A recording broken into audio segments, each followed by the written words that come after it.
Good Friday morning. It's April 21st, 6:30 this morning. I'm Kayla Courvell. Oakdale, Louisiana was one of the towns hardest hit by last night's winds. You can see this tree that was completely uprooted in last night's storm. I'm going to walk around to here. You can see just how deep those roots were whenever it came up out of the ground. I'm going to hop in this hole really quick so you can see just how deep it is. I'm about 5'3". And this is about as tall as I am, but this isn't all the damage. You can see as we walk over here how this tree over here was actually in the middle of the road. Crews had to work earlier this morning to get that cleaned up. And it's an event that is growing every year and something many look forward to. That event is the annual Dragon Boat Race. Saturday marks the 5th year for the event that benefits Christa St. Pat and the Children's Miracle Network. But today, KPLC's Miranda Whittington was out on the lakefront and talked to competitors to find the key to winning. Now, defense attorneys say prosecutors want to use a 10-year-old misdemeanor battery charge as evidence against the man who fatally shot former NFL player Joe McKnight. It happened here around 4 o'clock this morning at the Isle of Capri in Westlake, Louisiana. Police were called to the parking lot for a disturbance. When they arrived, the suspect pulled a knife. And the next president of McNeese State University says his main goal is to boost enrollment. Calcasieu Parish is ranked 60 out of 228 cities for high ozone days. The parish is tied for first for cleanest cities for 24-hour particle pollution and ranks 153 out of 184 cities for annual particle pollution.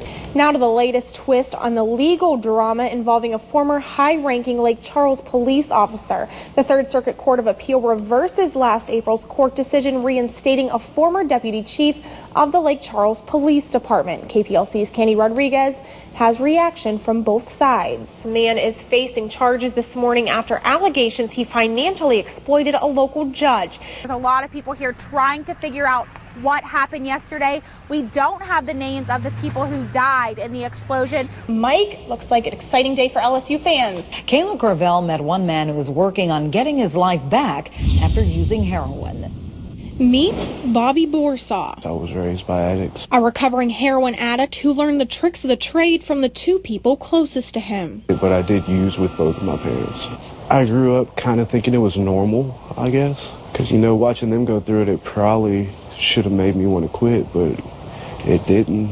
It made it okay. Yeah, it made it okay. Bobby began smoking pot and drinking alcohol at the age of 12. After a few years, the high he was getting wasn't enough. I started heavy drug use around probably my sophomore year in high school. But when an accident allowed Bobby to get pain medication from a doctor, it wasn't long before his history of addiction took over. I got addicted to opiates. I got a prescription from a doctor after a car accident, and that's how I started my opiate use. And after I got kicked out almost every doctor's office that would take me for trying to scam them out of pain pills, I tried heroin for the first time. And it was pretty much all downhill from there. Oh, heroin, it was like a warm hug. It was a feeling I had been looking for my entire life, and I finally found it. While many people have a predisposition on people who are addicted to drugs and alcohol, the trend is becoming more common. It's cheaper than pain medication. And, we have this idea in our heads that heroin addicts or the homeless people on the corner, begging for money, and that's not the case anymore. It's your coworker, it's a 19-year-old kid that got in an accident and got prescribed pain pills, and now they can't find them anymore.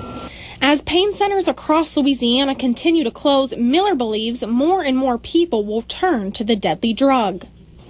Some people have true chronic pain, and for those people, they need, and they're taking their prescription as prescribed. Some people use pain management centers as a way to get prescription drugs that they probably or may not have needed.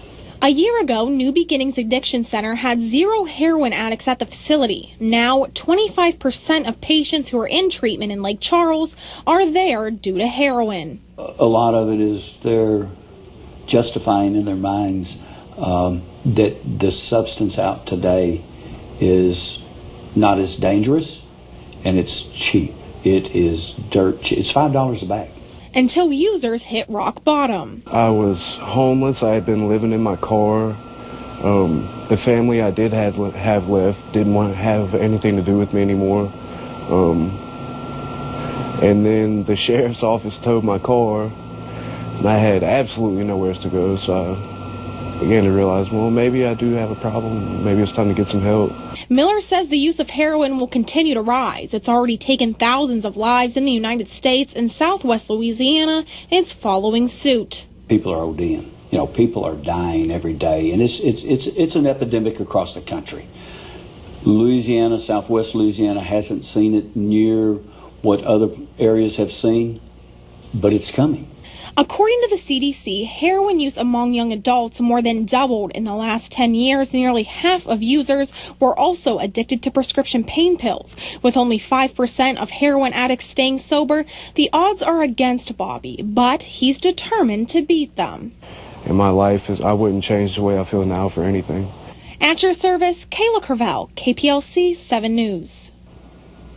A bill to reduce opioid addiction is currently making its way through the legislative session. The Senate's Health and Welfare Committee mandates that doctors and other medical practitioners check a statewide database before prescribing a drug to a patient. The goal, they say, is to ensure that patients don't double dip or get more drugs than they should, opening the door for abuse.